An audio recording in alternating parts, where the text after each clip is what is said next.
반갑습니다. 여러분, 이나쌤입니다. 이번 시간에는요, 내가 또 한 가지 책을 소개를 해드리려고 봤어요. 자, 여기서는요, 일단 이 책을 소개를 하기 전에 내가 나에 관련된 일화를 하나 얘기를 해드릴 텐데, 왜 나 책부터 궁금해? 책부터 볼래? 이러면서 이거 스킵하지 말고 잠깐만 들어봐요. 그거를 들어야지 조금 더 와닿을 거예요. 내가 전에 근무하던 학원에 갑자기 어떤 학생이 딱 들어왔어요. 근데 학생이 보니까 단어도 하나도 안 돼 있고 문법도 안 돼 있고 제대로 된 부분이 없는 거예요. 근데 그 학생의 학부모님은 그렇게 또 말씀을 하셨어. 우리 애가 학습지를 1년 이상 하셨다고. 그래서 어느 정도 된 줄 알았는데 보니까 아이가 좀 준비가 안 된 것 같더라 라고 말씀을 하시더라고요. 그래서 어떻게 된 건지 잘 살펴봤더니 얘가 일단 다른 과목은 괜찮아. 다른 과목은 뭐 70점대 이상, 80점 이상, 뭐 잘 보면 90점대도 맞는 것 같아요. 그래서 별 문제가 없겠구나 했는데 영어만 20점대인 거야. 좀 심각하죠? 뭔가 그건 이유가 있는 거야. 그 애가 공부를 전혀 안 했으면 다들 30점대였겠지. 근데 영어만 이렇게 평균이 이루어지다가 영어가 쑥 떨어지는 거는 뭔가 영어에서 문제가 있는 거예요. 그래서 이걸 어떡하지? 어떻게 이거를 헤쳐나갈까? 왜냐하면 그 애가 일단 내신을 준비를 해야죠. 내신은 시험이잖아요? 그럼 시험을 보려면 걔 혼자 책상에 앉아서 시험지를 보고 걔가 생각을 해서 문제를 풀어나가야지. 영어를 읽고, 그지? 그러려면 내용이 숙지가 되어야 하고, 내용을 숙지를 하려면 그 문장 하나하나를 이해를 해야 하고, 문장을 이해를 하려면 단어를 알고 있어야 하잖아. 근데 단어를 모르는 거예요. 왜? 어떻게 읽는지를 몰라서. 파닉스를 했대. 분명히 했대. 파닉스를 했는데 영어를 못 읽는 거야. 이건 도대체 무슨 일일까? 그래서 가만히 보니까 걔가 읽어야 하는 단어를 좀 이상하게 읽는 경우가 많더라고요. 그래서 잠깐만, 얘가 그래도 어느 정도는 읽기는 해. 어머님 말씀처럼 파닉스를 했으니까 어느 정도는 읽는데 좀 이상하고 얘가 그걸 다른 단어에 적용을 못하는 거예요. 그러면은 얘는 혼자서 단어를 스스로 읽어내지 못하겠구나. 그러면 내가 없어도 처음 보는 단어를 읽을 수 있게끔 해야 되겠구나 라고 해서 생각을 한 게 발음기호예요. 발음기호는 그 좀 잘 만들어진 문제집들에는 새로운 단어라고 이렇게 해서 쭉 등장을 하잖아. 아니면은 단어장에 이렇게 쭉 단어 모아놓은 책 있죠? 거기 옆에 보면은 발음기호가 있어요. 이렇게 생긴 거. 이렇게 생긴 발음기호들이 있거든요. 근데 걔를 하나하나 읽는 방법을 알면 그 단어가 어떻게 발음이 되는지 싹 다 읽어낼 수 있어요. 그래서 그 발음에 따라서 내가 뭉탱이로 단어를 외우면 되기 때문에 그거를 알아두면 너무 좋은 거야. 근데 이 아이는 일단 그 발음 기호를 익혀야 하니까 어쩔 수가 없잖아. 그리고 당장 내신 시험을 준비를 해야 되는데, 자, 얘야, 이거는 이렇게 생긴 거는 아고, 이렇게 생긴 거는 어고, 이렇게 하나하나 할 시간이 없었어요. 그래가지고 이 책을 내가 사오라고 했어요. 이 책을 사와서 나랑 같이 공부를 한번 해보자. 영어를 포기를 할 수는 없지 않느냐. 지금 중2인데. 그래가지고 불렀어요. 이거를 이제 정규 수업 시간에는 다른 애들이랑 이렇게 합쳐가지고 해야 되니까 절대 안 되는 거야. 그래서 따로 불렀어.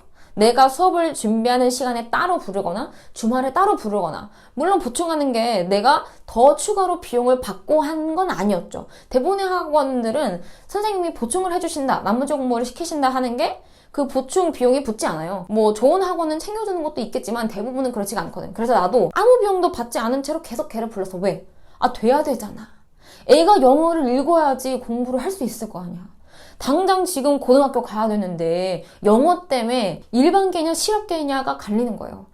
그래가지고 걔를 수업 시간 2시간 전에 불러가지고 앉혀서 하나하나 가르쳐주고, 발음기호 가르쳐주고, 주말에도 다시 불러서 복습시키고, 숙제도 막 내주고, 근데 막 숙제 안 해, 그러면 막 더 남기고 막 이랬어.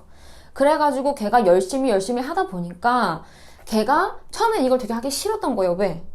당연히 하기 싫지. 학생 입장에서는 내가 할 게 더 늘어나고, 이거 안 해도 그냥 저냥 할 수 있을 것 같은데 좀 귀찮아진 것 같고, 그래. 근데 얘도 좀 하다가 느꼈나 봐. 이게 좀 괜찮아지는 걸. 그래서 얘가 중간에 하다가 결국에는 영어가 상승을 했어요. 그래서 원래 20점대였는데 70점 후반대까지 점수를 받았고, 지금도 결국에는 실업계가 아니고 일반고를 갔더라고요. 너무 잘 된 일이죠. 그래서 딱 그 얘기를 듣는데 되게 뿌듯하더라고. 그러니까 요거는 여러분들이 만약에 지금 중학생이다. 근데 내가 중학교 2학년 이상이다. 근데 내가 단어를 못 읽고요. 이제 좀 이렇게 내가 정신을 차려가지고 공부를 하려고 하는데 단어를 못 읽고 이러니까 자신감도 떨어지고 재미도 없고 흥미도 없고 결론은 공부를 안 하게 되고 성적은 제자리고 혹은 떨어지거나 그런 사람들은 이거를 정말 꼭 사셔서 하시면 좋아요. 이거는 어떻게 이루어져 있냐면요. 이거는 되게 큰 출판사에서 나온 게 아니라 제가 보니까 어떤 분이 이 책을 직접 내고 싶으셔가지고 직접 집필을 해서 따로 디자인 맡겨가지고 책을 내신 것 같아요. 그래서 뭐 이렇게 막 세주 뭐 이런 데처럼 큰 회사라서 디자인이 딱 이렇게 눈에 들어오거나 그러진 않는데 뭐 디자인이 중요한 건 아니니까. 그래서 처음에 보시면 발음 기호표가 이렇게 쫙 나와 있어요. 발음 기호표가 쫙 나와 있고 그 다음에 옆에는 그 발음 기호에 대한 연습을 하는 부분이 있고 이제 이미지로 얘기를 할게요. 그 뒤에는 또 연습 문제, 그리고 다시 한번 연습, 그리고 또 연습, 그리고 연습, 그리고 다시 연습, 다시 연습. 이렇게 계속 연습이 더해져요. 그래서 여러분들은 이거를 계속 연습을 하고 그 다음에 또 두 번째 파트로 넘어가면 그거를 다시 한번 복습하면서 더 업그레이드된 방식으로 연습을 할 수 있는 게 있어. 그래서 결론은 나중에는 여러분들한테 이거를 하나하나 연습을 해서 실전 문제로 들어가요. 예를 들어서 이런 식으로 보면은 여기 night가 있죠. 이 발음 기호가 이 night라는 단어는 발음 기호가 이렇게 생긴 거예요. 그래서 그 발음 기호대로 읽으면 night가 되는 거예요.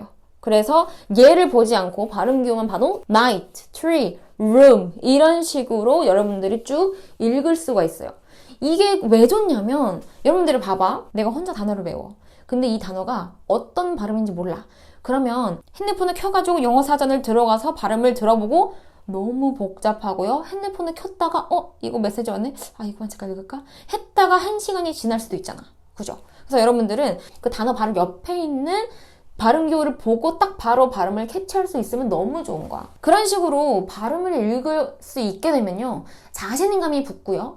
성적이 올라가니까 재미가 붙고요. 내가 문제를 풀었을 때 동그라미가 늘어가니까 훨씬 더 흥미구어지겠죠. 그러면 나는 영어를 좀 더 자발적으로 할 수 있는 거고 궁극적으로는 좋은 성적에 따라가게 되는 거죠. 그래서 나중에 보면은요. 이렇게 문장도 읽을 수 있다라고 해가지고 이런 것도 나와요. 그래서 여기 문장 밑에 초록색으로 발음 기호가 보이죠? 작아서 안 보일 텐데 Winter is coming. 내가 발음 기호만 가지고 읽은 거예요. 밑에도 The leaves are changing colors 이렇게 나와요. 그래서 여러분들은 더도 원래 더가 the구나. 외국 사람들 발음하는 거를 영상을 잘 보면요. 더, 그러니까 THE 더를 발음할 때 더라고 하지 않고 the라고 해서 혀를 살짝 물었다가 뒤로 빼요. the 이렇게 번데기 발음이라고 하죠. thing이라고 할 때랑 똑같이. 그래서 그런 것도 정확하게 발음을 원어민처럼 할 수 있으니까.